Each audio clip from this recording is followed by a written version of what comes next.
बड़ा भीड़ है।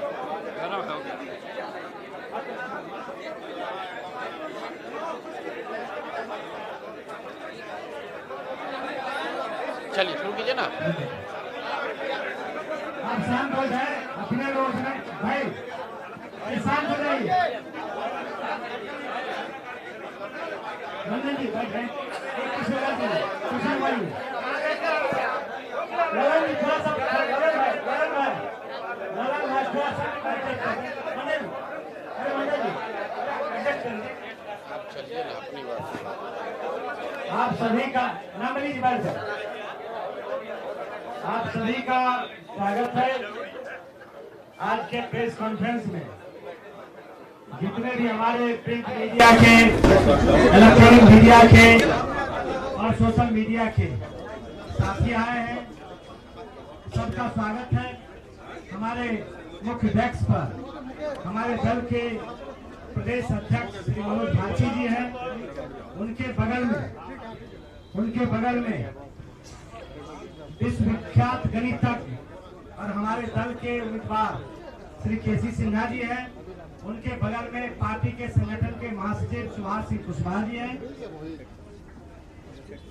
हमारे बीच में हमारे पार्टी के सूत्रधार प्रशांत किशोर जी हैं।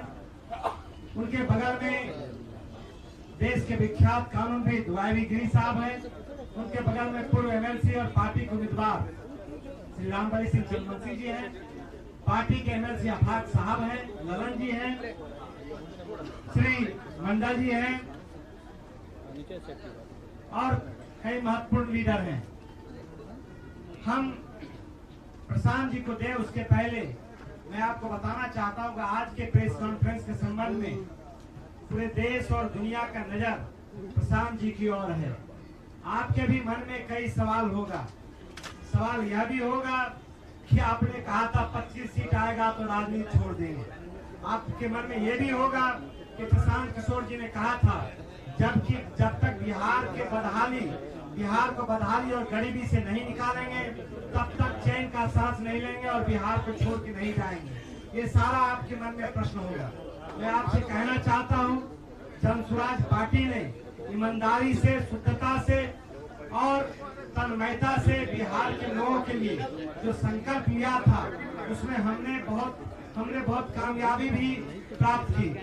जो बिहार की राजनीति सिर्फ जाति धर्म पर, मंदिर मस्जिद पर होता था, उस राजनीति को एक व्यक्ति जो 2 साल तक पैदल चला और 1 साल तक गांव-गांव जाकर लोगों को जगाने का काम किया, उनके बच्चों के भविष्य के बारे में बात की, उसके शिक्षा के बारे में बात की। और यही कारण था जब चुनाव जीतने के बाद जब भारतीय जनता पार्टी के ऑफिस में प्रधानमंत्री जी को भी उन मुद्दों पर ही चर्चा करना पड़ा।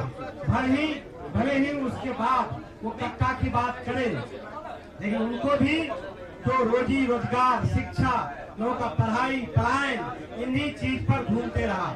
छोड़ दीजिए जो मुख्य विपक्षी पार्टी था उनको भी इस पर आना पड़ा।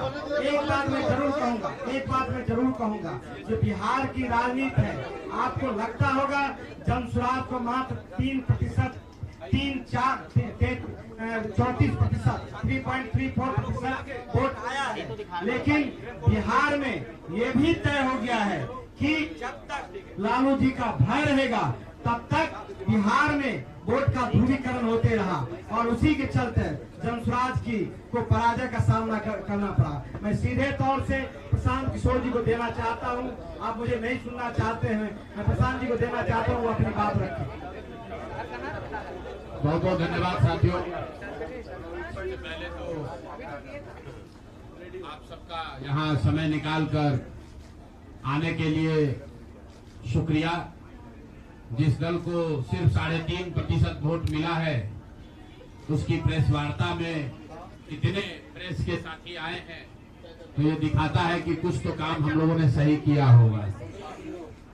हम लोग बिहार आज से 3.5 साल पहले व्यवस्था परिवर्तन के संकल्प से आए थे। एक ईमानदार प्रयास किया है और उसमें बिल्कुल सफलता नहीं मिली, ये मानने में कोई गुरेज नहीं है। व्यवस्था परिवर्तन के जिस अभियान को लेकर चले थे व्यवस्था परिवर्तन की बात तो छोड़िए, सत्ता परिवर्तन भी हम लोग नहीं करा सके, लेकिन बिहार की राजनीति को बदलने में जरूर थोड़ी बहुत भूमिका हम लोगों की बनी है। तो इनका सारा आएगा, तो हम लोगों से जरूर कुछ गलती हुई होगी, हम लोग के प्रयास में, हम लोग के सोच में, हम लोग के बताने के तरीके में जरूर कुछ गलती रही होगी कि जनता ने हम लोग को नहीं चुना है, जनता ने हम लोग पर वो विश्वास नहीं दिखाया। तो उसकी जिम्मेवारी जो है वो पूर्णतः मेरी है, प्रशांत किशोर की है, और वो जिम्मेवारी मैं 100% अपने ऊपर लेता हूं कि मैं बिहार की जनता को, अपने साथियों को, इस व्यवस्था से जुड़े हुए लोगों को, जिस प्रयास से हम लोग जुड़े थे, जिस प्रयास को करना चाहते थे, उससे उनका विश्वास उस पर मैं नहीं जीत पाया। हम लोग सामूहिक तौर पर हारे हैं और आत्मचिंतन का समय है, हम लोग भी चिंतन करेंगे। जो लोग जीत कर आए हैं उनको खूब बधाई। जनता ने अपने लिए अपना रास्ता चुना है, अपने लिए सरकार चुन ली है।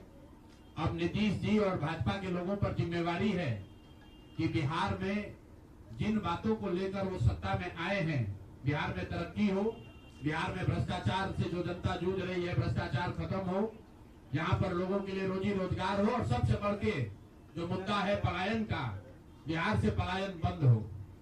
हम लोगों से जो गलती हुई है, जिन लोगों ने जन स्वराज के विचार पर इस सोच से इस प्रयास से जुड़कर एक सपना देखा था, एक उनकी सोच बनी थी, उनकी आशा की किरण जगी थी कि बिहार में एक नई व्यवस्था बनाई जा सकती है, उन सब के आशाओं पर, अपेक्षाओं पर, उनके सपनों पर खरा नहीं उतरने के लिए जो दोष है वो मेरा है। इसलिए मैं आपसे विनम्रता से आपसे माफी मांगता हूं कि मैं आपके सपनों के आधार के अनुसार, आपके सोच के अनुसार वो व्यवस्था बनाने में नाकामयाब रहा हूं।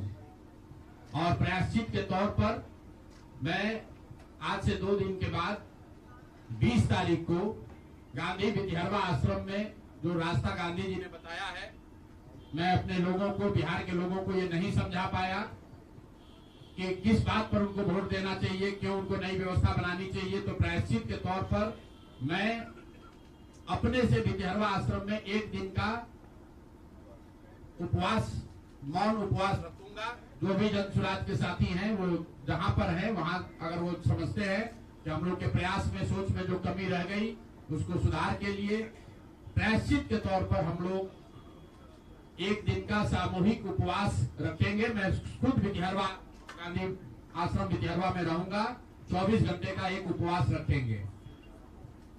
गलती हम लोगों से हुई होगी, कमी रही होगी, लेकिन हम लोगों ने कोई गुनाह नहीं किया है। गलती हो सकती है, गुनाह नहीं है।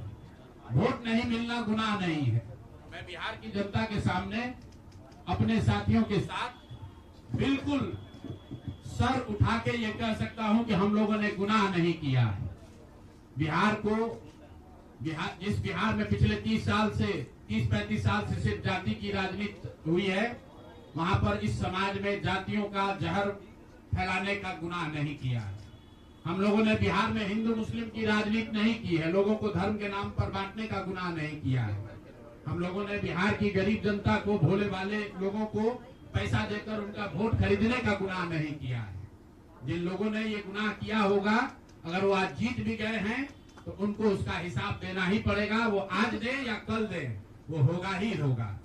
मैं पिछले 2.5-3 सालों में अपने वक्तव्यों में अक्सर महाभारत के चक्रव्यूह की, अभिमन्यु के वध की कहानी सुनाता रहा हूं। जिस धर्म युद्ध की बात हम लोग करते हैं, पांडवों के साथ स्वयं भगवान थे, स्वयं भगवान कृष्ण थे, फिर भी अभिमन्यु को घेर कर छल से मार दिया गया। लेकिन उसके आगे की भी कथा भी है कि अभिमन्यु को मार दिया गया, लेकिन उससे महाभारत नहीं जीता गया। महाभारत जीता तो अंत में वही जो सही रास्ते पर था, जो धर्म के साथ था। तो आप निश्चित जानिए कि जीत तो जन स्वराज की ही होगी। आज जरूर धक्का लगा है और उसके लिए जो कुछ भी कमी है उसको सुधारा जाएगा और उतनी ही ताकत से फिर खड़े होंगे। अगर आप ये कुछ लोग ये सोच रहे हैं कि मैं बिहार छोड़ दूंगा, तो आपका ये भ्रम है। अंग्रेजी में एक फ्रेज है, you are not defeated till you quit.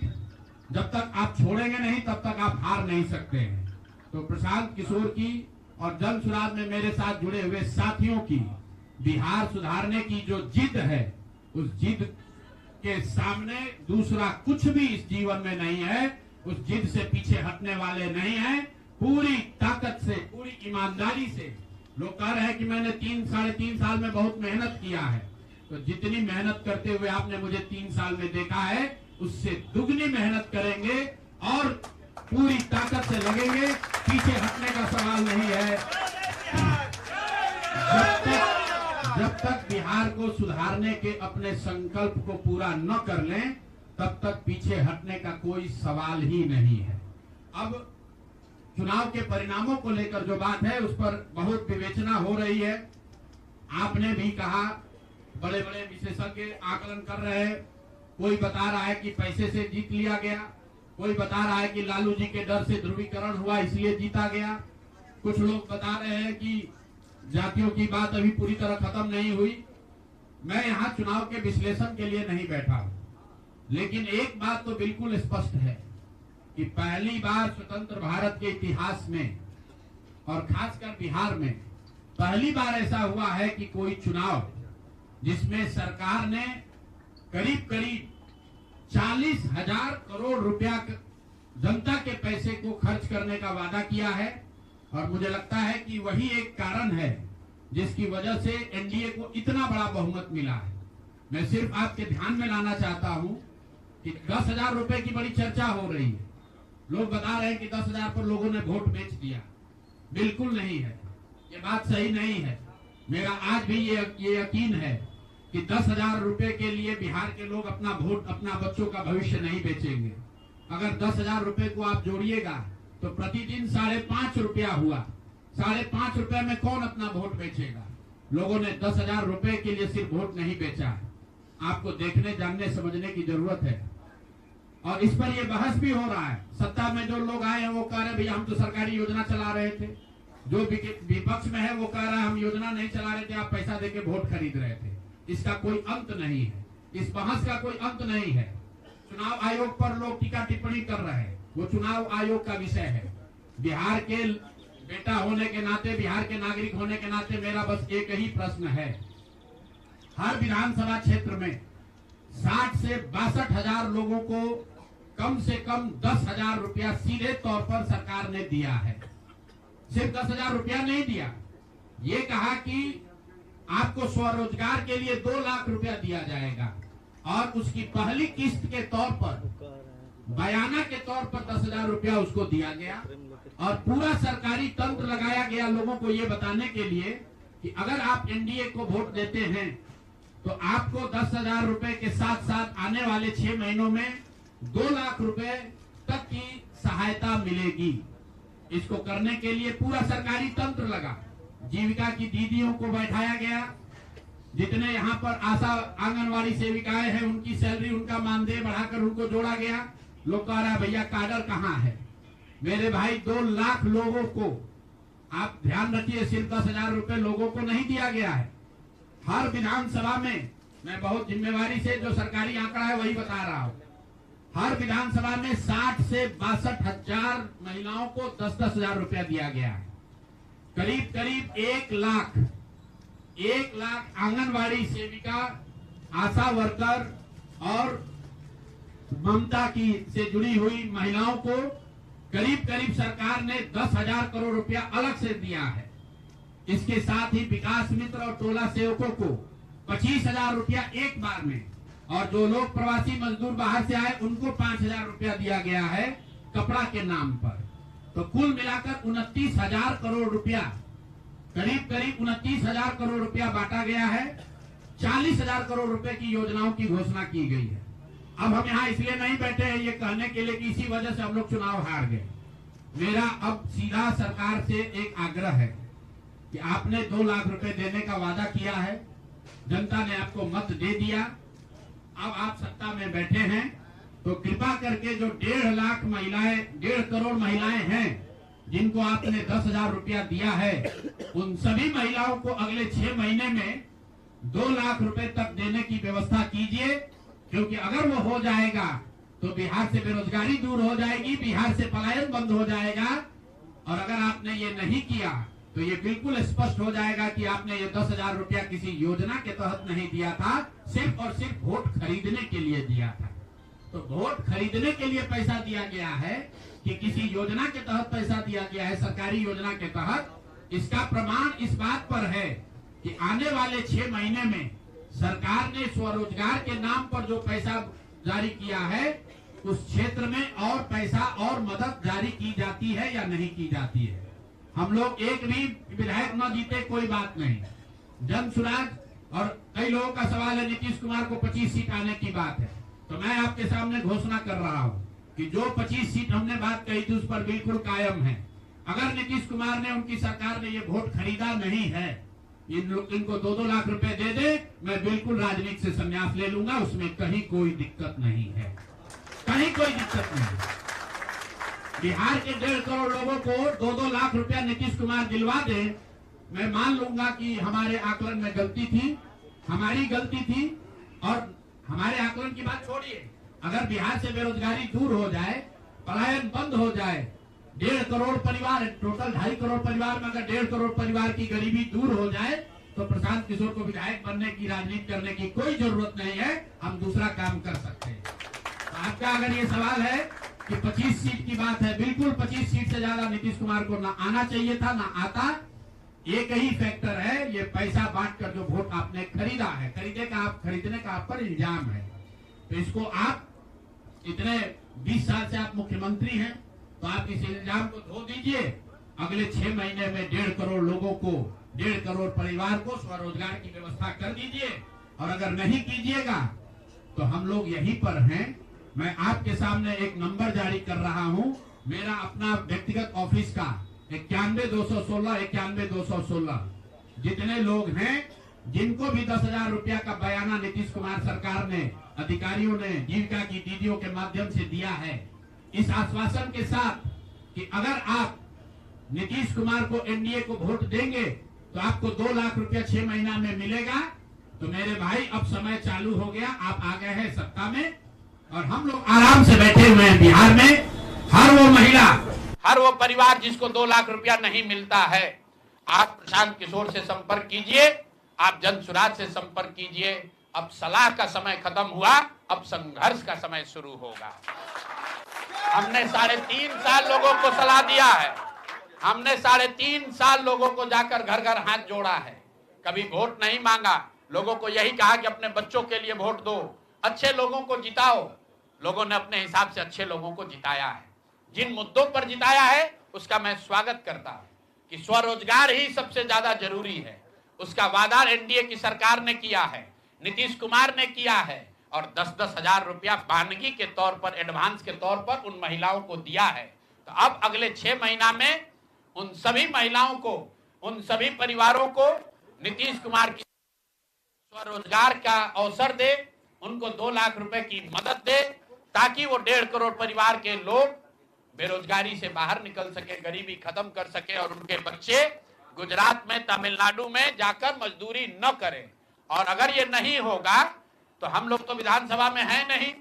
जनता ने जो आदेश दिया है कि गांव-गांव घूमिए और लोगों की मदद कीजिए, तो जिनको भैया ये 2 लाख न मिले वो प्रशांत किशोर के पास चले आइए, जन सुराज के साथियों के पास आइए। आपकी आवाज बनकर, आपके साथ खड़े होकर ब्लॉक, पंचायत, डिस्ट्रिक्ट के ऑफिसेज में, सरकारी दफ्तरों में हम लोग चलेंगे। जरूरत पड़ेगा नीतीश कुमार, क्योंकि उन्होंने कहा है कि 10,000 रुपया जब मैं जीत कर आऊंगा आपको 2-2 लाख रुपए दूंगा, ताकि सब लोग अपने पैर पर खड़े हो जाएंगे। तो जन सुराज के लोग अब ब्लॉक में, और जिन लोगों ने, आपने सुना होगा सहारा में लोगों को कहा गया पैसा डबल हो जाएगा, सहारा के जिन लोगों ने एजेंट बनकर समाज सहारा में पैसा जमा कराया, सहारा वाले भाग गए तो लोग एजेंट को खोज रहे हैं।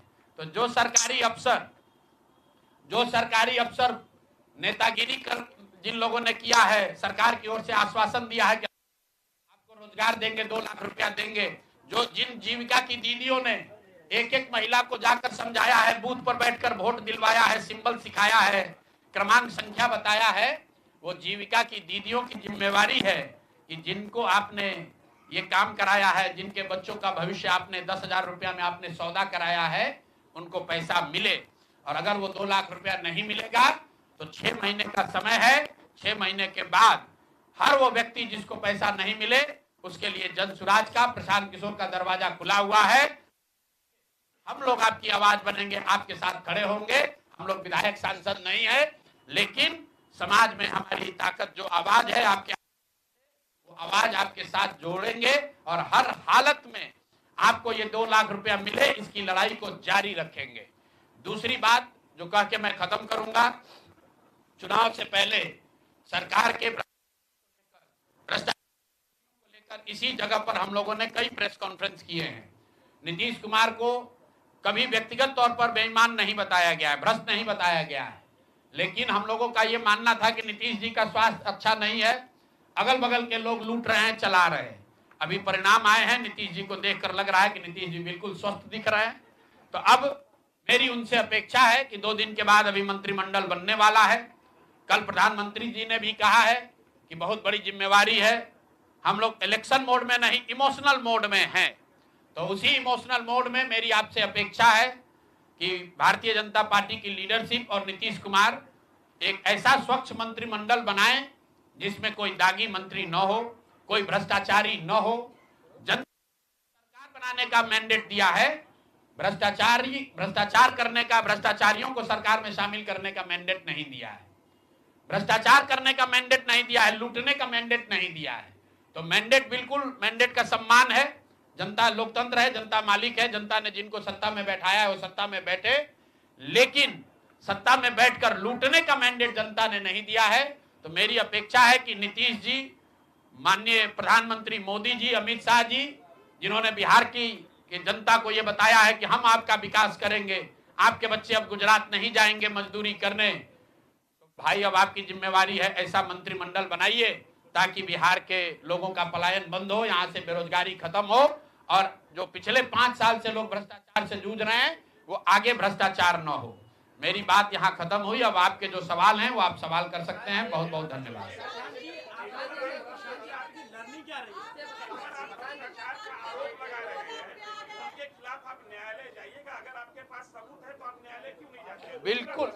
बिल्कुल जो बात हम लोगों ने पहले कही है, जिन नेताओं के बारे में कही है, उसमें कहीं पीछे हटने का सवाल नहीं है।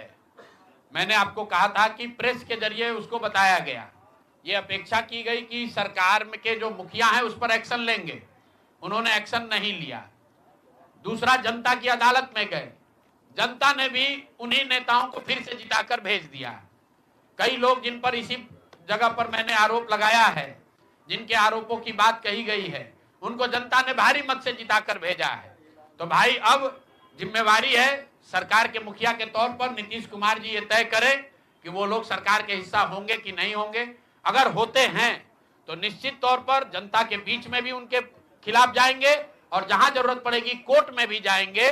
70,000 के सीएजी के मामले में जो सीएजी ने 70,000 रुपए के अनअकाउंटेड मनी की बात कही है, उस पर ऑलरेडी जन सुराज हाईकोर्ट में रीट हम लोगों ने फाइल किया हुआ है। जहां तक व्यक्तिगत मामले हैं, जिन 4 नेताओं के बारे में बात की गई है, जैसे ही मंत्रिमंडल बनता है और अगर वो लोग फिर से सरकार में शामिल होते हैं, सरकार के हिस्सा बनते हैं, तो हम लोग निश्चित तौर पर न्यायालय का दरवाजा खटखटाएंगे।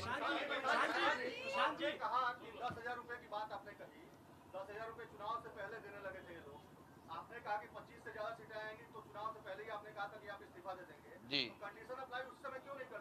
बिल्कुल ठीक बात है कि आपने कहा। हम पहली बात तो आप लोग कह रहे राजनीति से हम किस पद पे है कि इस्तीफा दे दें?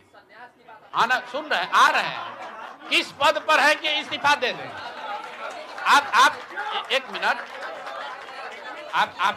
आपने सवाल, एक मिनट रुकिए, आपने सवाल किया है, जायज बात है। आपने कहा था कि 25 से ज्यादा आएगा तो आप संन्यास ले लेंगे। तो भैया किस पद पर हैं जिससे मैं इस्तीफा दे दूं? अगर किसी पद पर हैं, ये तो नहीं कहा था कि बिहार छोड़कर चले जाएंगे, बिहार में रहेंगे और राजनीति नहीं, बिल्कुल बिल्कुल, अरे भाई हाँ बिल्कुल, एक मिनट, बिल्कुल राजनीति छोड़ देंगे, राजनीति छोड़े हुए हैं, हम तो राजनीति करते ही नहीं हैं। लेकिन ये नहीं कहा है ना कि बिहार के लोगों की बात कहना छोड़ देंगे, ये तो नहीं कहा है। हाँ नहीं, आपने ऐसा है, हमने कहा कि अगर 25 से ज्यादा सीट आएगा तो राजनीति छोड़ देंगे, बिल्कुल बात पर कायम है। लेकिन ये तो नहीं कहा कि ये 30,000 करोड़ रुपया में वोट खरीदेंगे। अब आप कह रहे नहीं, वोट उन्होंने नहीं खरीदा है, तो हमने कहा अगर नहीं खरीदा है तो 2 लाख रुपया दे दीजिए, हम बिल्कुल छोड़ देंगे। एक मिनट रुकिए, अरे सुन तो लो, सरकार क्या विज्ञप्ति पढ़ लो जिस पर सरकार ने, हाँ बिल्कुल बिल्कुल बिल्कुल, आपने कहा नहीं, ऐसा है कि बिल्कुल हम भी सभी की बात नहीं कर रहे हैं। सरकार ने 1.5 करोड़ लोगों को 10-10 हजार रुपया दिया है और पूरे देश में इस बात पर बहस छिड़ी हुई है कि क्या ये 10,000 रुपया वन टाइम देकर वोट खरीदा गया है कि किसी सरकारी योजना के तहत इस पैसा को दिया गया है। मैं ये कह रहा हूं कि मैं बिल्कुल ये मानने को तैयार हूं कि सरकार का ये एकाधिकार है, वो चाहे योजना शुरू कर सकती है। अंतिम साल में, अंतिम महीने में ही किया, उसमें कोई दिक्कत नहीं है, हम उस बात पर नहीं पड़ रहे हैं। इलेक्शन कमीशन ने चुनाव के दौरान ये पैसा बांटने दिया, ये उनकी गलती है, उस पर भी हम टीका टिप्पणी नहीं कर रहे हैं। हम तो ये कह रहे हैं कि जिस योजना के तहत आप जीत कर आए हैं उस योजना को लागू कर दीजिए। हम लोग को बिहार में रहने की भी जरूरत नहीं है, बिहार ही छोड़ देंगे, राजनीति की क्या बात कर रहे हैं।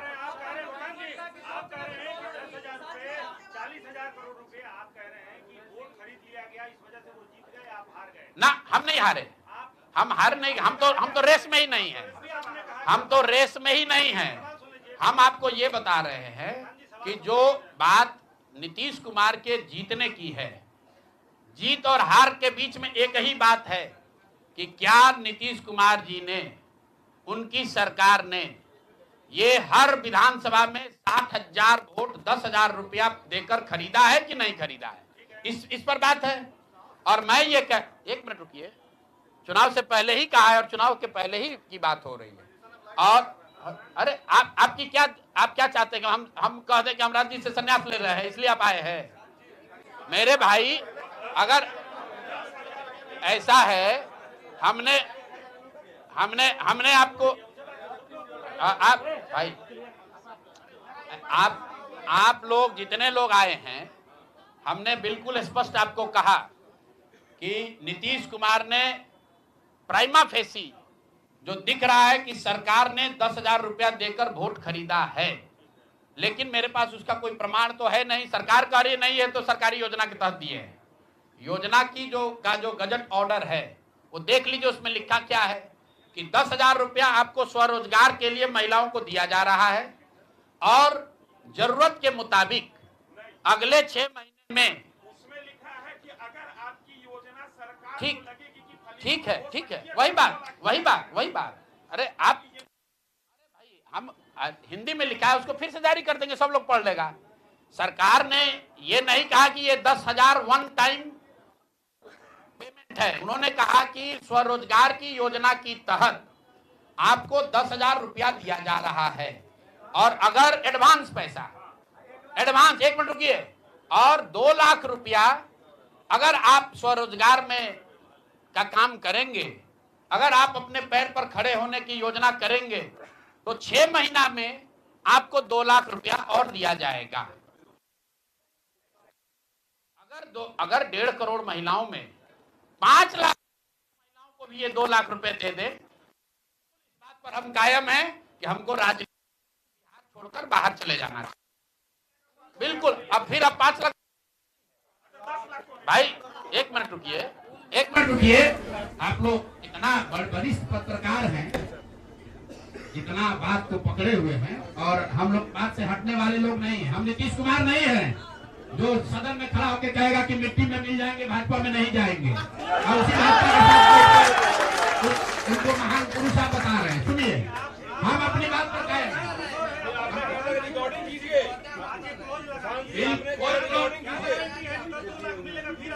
कोई क्लॉज नहीं लगाएंगे।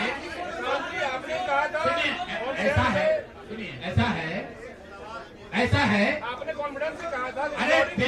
अरे बिल्कुल कॉन्फिडेंस से नहीं, लिख के दिया है कि अगर आप लेकिन उसमें ये नहीं कहा था कि 10,000 रुपया में आप वोट खरीदिएगा। अगर हर विधानसभा में 10,000 रुपया नहीं दिया गया है तो आप बता दीजिए ये सत्य नहीं है? आप कह रहे हैं कि आप राजनीति छोड़ दीजिए, तो हम राजनीति के किस पद पर है जिसको छोड़ दें? आप बता दीजिए। जी बिल्कुल, आप भरोसा मत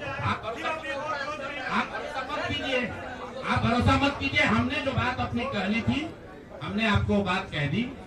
हम अभी इस बात पर अपने आकलन पर कायम हैं कि 3 वर्ष की बिहार की गांव-गांव की यात्रा के बाद जो मुझे दिखा, जो समझ में आया, उसके हिसाब से नीतीश कुमार को 25 से ज्यादा सीट नहीं आना चाहिए था। सिवाय इसके कि उन्होंने हर विधानसभा में उनकी सरकार की ओर से 10,000। 1 मिनट भैया, अरे आया है भाई, आया है, लेकिन उसके वो खरीद के आया है कि नहीं वो भी दिख जाएगा 6 महीना में। ठीक है, आगे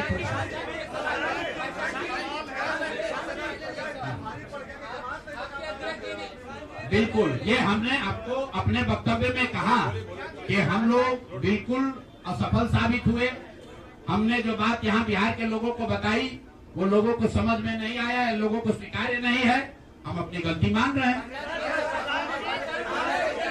लेकिन जो मैंने आपको कहा कि वोट नहीं मिलना, सुनिए, वोट नहीं मिलना गुनाह नहीं है, वोट नहीं मिलना क्राइम नहीं है। हमने भ्रष्टाचार नहीं किया है, हमने हिंदू मुस्लिम नहीं किया है, हमने जाति की राजनीति नहीं की है, हमने वोट नहीं खरीदा है। चलिए आगे बढ़े। पूरे प्रेस वार्ता में एक ही व्यक्ति को नहीं पूछेंगे।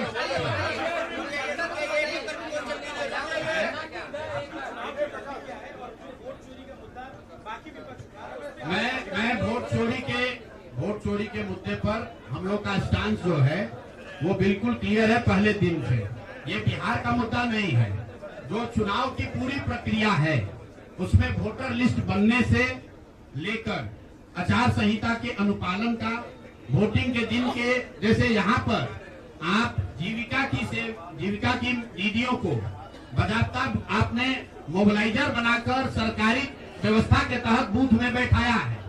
तो पूरे वोटर लिस्ट बनाने की प्रक्रिया, आचार संहिता के अनुपालन की प्रक्रिया, वोटिंग के दिन जो हो रहा है वो, उसमें सरकारी तंत्र का इस्तेमाल, दुरुपयोग या उपयोग, और वोटिंग के बाद जो महाराष्ट्र से लगातार दिख रहा है कि अंतिम 2 घंटे में 15%, 20% एक्स्ट्रा वोट होना, फिर चुनाव आयोग का उसका डिटेल नहीं जारी करना, और 3 दिन के बाद ये बताना कि इतना वोट हो गया। ये बड़े मुद्दे हैं। हम लोग बहुत छोटी पार्टी हैं, हम लोग को तो इतना नहीं ताकत है, लेकिन आपके माध्यम से मैं ये जरूर देश के विपक्ष को ये कहना चाहूंगा, इस पर गंभीरता से बात करने की, और इसको जरूरत पड़े तो सुप्रीम कोर्ट में ले जाने की जरूरत है कि आज की तारीख में, आज की स्थिति में जो आचार संहिता पहले से बना हुआ है वो कितना कारगर है या नहीं कारगर है। अगर सिर्फ इसमें वोटर रोल की बात नहीं है, SIR सिर्फ वोटिंग रोल की बात है, लेकिन जिस तरह से वोटिंग हुई है, आप बताइए कि सुरक्षा कर्मियों में होमगार्ड को यहीं पर इसी बिहार में लालू जी की जब सरकार थी, TN सेशन का जमाना था, उन्होंने कहा था कि नहीं, कोई लोकल आदमी यहाँ चुनाव की प्रक्रिया में हिस्सा नहीं लेगा, होमगार्ड का कोई आदमी हिस्सा नहीं लेगा। उसी बूथ पर आप आज के चुनाव आयोग ने उस जीविका दीदी को बैठाया है जिसको एक तरीके से सरकार ने कॉन्ट्रैक्ट दिया है कि आपको इतने लोगों को वोट दिलवाना है। मैं आपको एक उदाहरण देता हूँ। मधुबनी विधानसभा क्षेत्र है, मैं डिटेल में नहीं जाना चाहता था, लेकिन आप कुरेद रहे। मधुबनी विधानसभा क्षेत्र है, वहां से उपेंद्र कुशवाहा जी के पार्टी के उम्मीदवार चुनाव जीत कर आए हैं। मैं पूरे यहाँ पर जितने मीडिया के साथी हैं, जितने यहाँ चुनाव के विशेषज्ञ हैं, आप भी यूट्यूबर हैं, मैं दावा कर रहा हूँ आज हो 5 महीने के बाद हो, आप मधुबनी विधानसभा क्षेत्र में जाइए, वहां पर एनडीए के प्रत्याशी को 1 लाख से ज्यादा वोट आया है। एनडीए को वोट मिला, 10,000 रुपए के लिए मिला, नहीं मिला छोड़िए। हम इस बात से दंग हैं कि मधुबनी में कितने लोग ऐसे हैं वोटर जो कि उपेंद्र कुशवाहा जी के पार्टी का सिंबल भी जानते हैं। भाई अलायंस वोट तो उनके पार्टी के सिंबल को पड़ा है ना, अलायंस का कोई सिंबल नहीं है। तो आखिर रातों रात पूरे मधुबनी क्षेत्र में, और क्या हुआ मैं नहीं कह रहा हूँ, मैं आपको और आपके जरिए पूरे देश के लोगों को ये बताना चाहता हूँ कि जो भी लोग सर्वे, सेफोलॉजी, पत्रकारिता, राजनीति में इंटरेस्ट रखते हैं। आप सैंपल के तौर पर कोई 5 कंस्टिट्यूंसी उठा लीजिए, और जहां पर भाजपा और जदयू के उम्मीदवार नहीं लड़ रहे थे, वो दल लड़ रहे थे जिनका कोई सिंबल भी नहीं जानता है, नाम भी नहीं जानता है, उसको 1 लाख, 1.25 लाख वोट कैसे आया है? हमारे पास कोई प्रमाण नहीं है कि वो वोट कैसे आया, लेकिन राजनीतिक सामाजिक क्षेत्र में जुड़े होने के नाते ये आश्चर्य का विषय है कि जिस मधुबनी क्षेत्र में लोग ये नहीं जानते हैं कि कौन सा प्रत्याशी लड़ रहा है, कौन सा पार्टी लड़ रही है, उस पार्टी का सिंबल क्या है, उसको 1.25 लाख वोट आया है, और जो लोग वहां जीवन भर राजनीति कर रहे हैं उनको वोट नहीं आया। संभव है उनको इतना समर्थन है, लेकिन मेरा आपसे आग्रह ये, भाई देखो 1 मिनट आप रुक, आपका सवाल 10 ले चुके हैं, और भी तो लोग हैं, आपका एक और ले लेंगे, आप शांति से बैठिए, ऐसा मत घबराइए, हम यहाँ बैठे हुए हैं।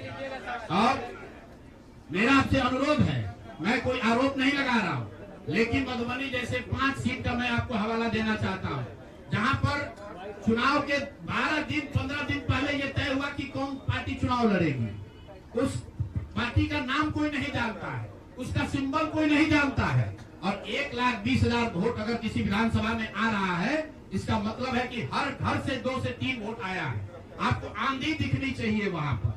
ये मतलब विधानसभा के स्तर पर 1,20,000 वोट लाना साधारण बात नहीं है। 1,20,000 वोट आया है, कैसे आया है? इसकी 2 ही वजह हो सकती है, या तो जो 60,000 लोगों को आपने 10,000 रुपया दिया और उन लोगों ने जिम्मेवारी ली कि भाई 10,000 रुपया हमको मिला है, हम मैं और अपने घर के लोगों को वोट में दिलवाऊंगा या दिलवाऊंगी, या फिर कोई ऐसी बात है, दृश्य शक्ति है जो हम लोग को हमारे समझ से बाहर है कि भाई कैसे ये संभव है। और मैं ये नहीं कह रहा हूँ कि वहाँ वोट कैसे पड़ा, मैं आपको खुली चुनौती दे रहा हूँ, आज चलिए मधुबनी। मैं 3 दिन से प्रेस इसलिए नहीं कर रहा हूँ कि मैंने अपने लोगों को वहाँ भेजा है, और मधुबनी में मैंने कहा भाई पूछो तो कि उपेंद्र कुशवाहा जी के पार्टी का सिंबल क्या है।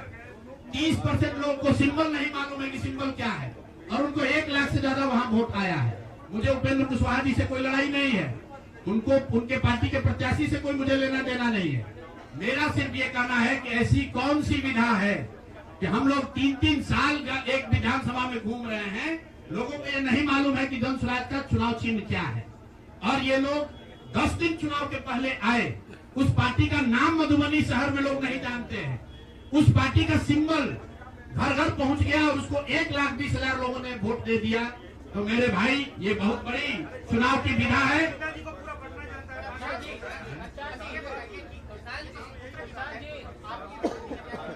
भारी चूक हुई, मैंने आपको पहले कहा कि भारी चूक हुई, और जो भी चूक हुई है उसको सुधारने के लिए पूरी ताकत लगाएंगे, फिर से बैठेंगे, ड्राइंग बोर्ड पर जाएंगे और देखेंगे कि जो चूक हुई है उसको कैसे सुधारा जाए। लेकिन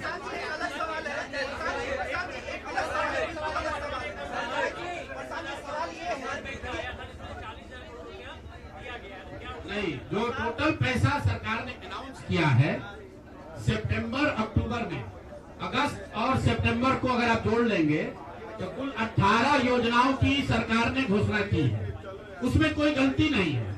चुनाव के समय जो सत्तारूढ़ पार्टी होती है वो नए योजनाओं की घोषणा वो करते ही है। कुल जो सरकार ने घोषणा की यहाँ फ्री इलेक्ट्रिसिटी से लेके युवाओं को बेरोजगारी भत्ता, 10,000 रोजगार के लिए, सारी बातें ठीक है। इसका टोटल बजट हुआ 40,000 करोड़।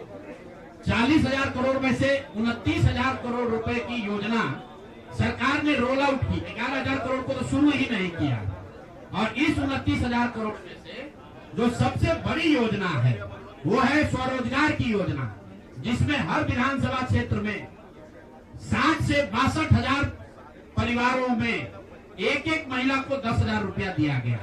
और ये कहा गया, सिर्फ 10,000 रुपए पे लोगों ने वोट नहीं दिया गया, लोगों को ये कहा गया कि अगर आप वोट देते हैं तो आपको आने वाले समय में 2 लाख रुपए तक की राशि स्वरोजगार के लिए मिलेगी। और इसको करने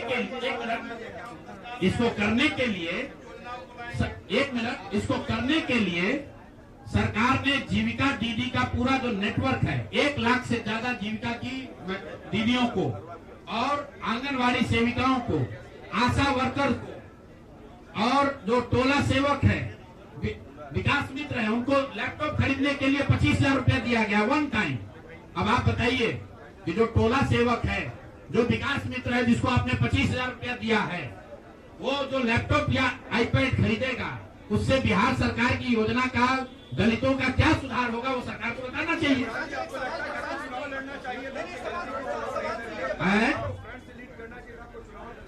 भैया ऐसा है कि जब हमारे दोस्तों हमारी बात को जनता ने माना ही नहीं है तो हम लड़े या न लड़े। इमरान, एक मिनट रुकिए, आज सुनिए, अरे एक सवाल आपने पूछा या तो जवाब दे लें। इमरान खान ने अपनी पार्टी शुरू की थी पाकिस्तान में, आज से करीब 25-30 साल पहले, और वो खुद पहले चुनाव में 7 जगह से चुनाव लड़े। उनकी पार्टी तो हारी, वो 7 जगह से खुद भी हारे। तो मेरे चुनाव लड़ने नहीं लड़ने का वो एक टेक्निकल बात है, उस पर चर्चा हो सकती है। कुछ लोगों का ऐसा मानना हो सकता है कि मेरे लड़ने से फायदा होता, कुछ लोगों का ऐसा मानना है कि मेरे न लड़ने से फायदा है, वो अलग विषय है। मैं तो आपको पहले एक लाइन में स्वीकार कर रहा हूँ कि 3 वर्ष में जन सुराज ने जो भी प्रयास किया उसको बिहार की जनता ने स्वीकार नहीं किया।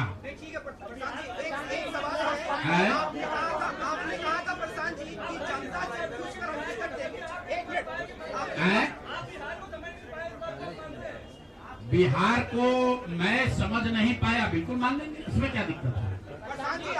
आप मेरे सुनिए, ऐसा है कि मुझे बिहार की समझ कम है या नहीं है, ये कह देने मात्र से अगर आप बहुत खुश हो जा रहे हैं तो आप खुश हो जाइए कि हमको बिहार की समझ नहीं है।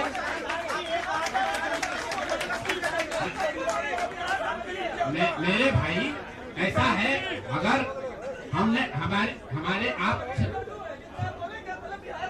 बिल्कुल ठीक बात है, नहीं समझे तो 3 वर्ष अगर पैदल चल रहे थे तो बिहार को समझने के लिए एक चल रहे थे, अब फिर और चलेंगे, फिर जाएंगे।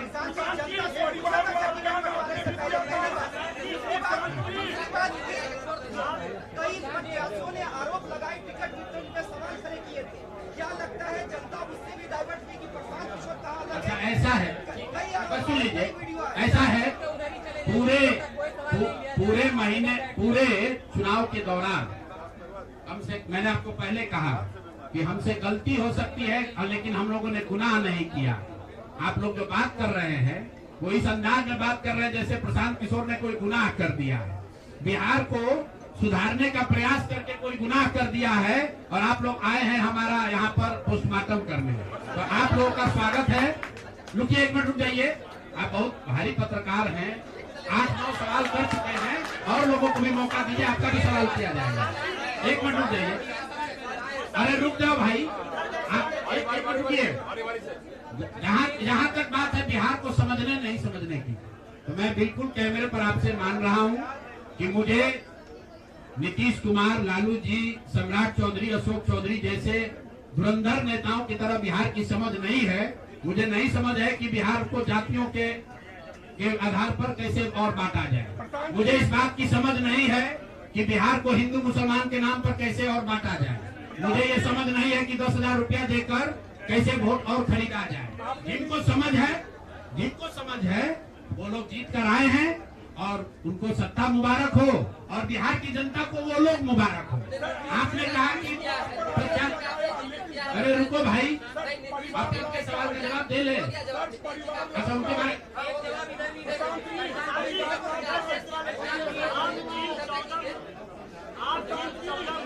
बनाने का बात कर रहे थे, क्या आपको लगता है कि आपका उनमें अहम योगदान रहा है? कभी खास करके बिहार के कोई योगदान नहीं है। आप लोग जो हम लोग बोलते रहे हैं उसको जाकर देख लीजिए। आपने कहा कि उम्मीदवार गलत चुने हैं। यहाँ जितने लोग बैठे हुए हैं, हमारे बगल में केसी सिन्हा जी चुनाव लड़े हैं कुम्हरार से। ये तो हमको पैसा देकर टिकट नहीं खरीदे होंगे, और कुम्हरार की जनता ने केसी सिन्हा को हराकर किसी दूसरे को जिताया। हमारे बगल में वैदी गिरी जी बैठे, मांझी से इनको हराकर जनता ने किसी दूसरे को जिताया है।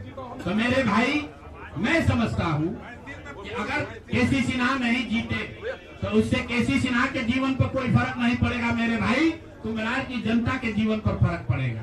अगर आपने मांझी से वैदी गिरी को हरा दिया तो वैदी गिरी का कोर्ट का प्रैक्टिस नहीं बंद हो जाएगा, मांझी के लोगों की दिक्कत जो है वो बढ़ेगी। लेकिन फिर वही बात है, जनता मालिक है, वो वही चाहते हैं। अगर आप खिचड़ी खाना चाहते हैं तो आपको कोई पुलाव कैसे खिला देगा? आप खिचड़ी खाइए और आनंद लीजिए।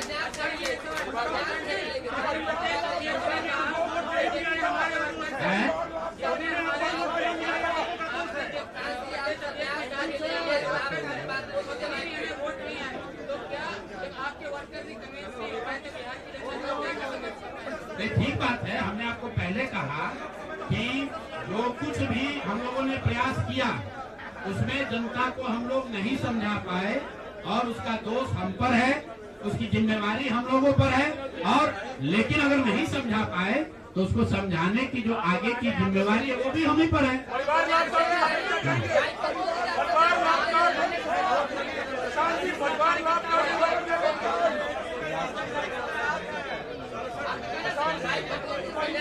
ऐसा है, आप भी बिहार के ही हैं और इतना भी नहीं उद्वेलित हुई, इतना भी मत उछलने लगी है कि जैसे हम लोग सब एकदम खत्म है। आपकी बात को सुन लिया गया, आपको अलग से साक्षात्कार चाहिए।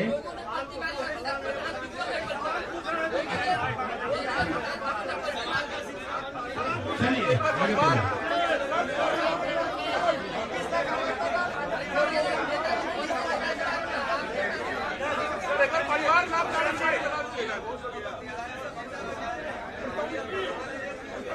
अभी तो हम लोग वापस जाकर अपने उस प्रारूप को फिर से देखेंगे जो हम लोग लेकर जनता के बीच गए थे। जो सोच, जो विचार, जो प्रयास लेकर जनता के बीच गए थे वो देखेंगे कि भाई जनता को चाहिए भी कि नहीं चाहिए।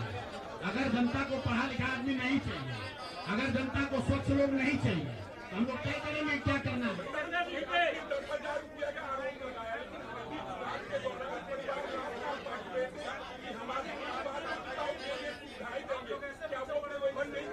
तो लोग देखिए, चुनाव के दौरान वादा करना एक बात है और किसी को रुपया दे देना दूसरी बात है। पहली बार देश के इतिहास में ऐसा हुआ है कि वोटिंग के पहले 2 दिन पहले, 4 दिन पहले आपको बजाबता घर बुलाकर 10,000 रुपया दिया गया है और ये कहा गया है कि आप अगर एनडीए को वोट देंगे, नीतीश कुमार को वोट देंगे तो आपको 2 लाख रुपए तक की और राशि आगे मिलेगी। ऐसा इस देश के राजनीतिक इतिहास में पहले कभी नहीं हुआ है। ऐसा कभी नहीं हुआ है कि आचार संहिता के बाद, आचार संहिता लागू होने के बाद आप एक विधानसभा क्षेत्र में 60 से 62,000 महिलाओं को 10-10 हजार रुपया दे रहे हैं और आप राजनीतिक सूचिता की बात करते हैं। ये बात उचित नहीं है।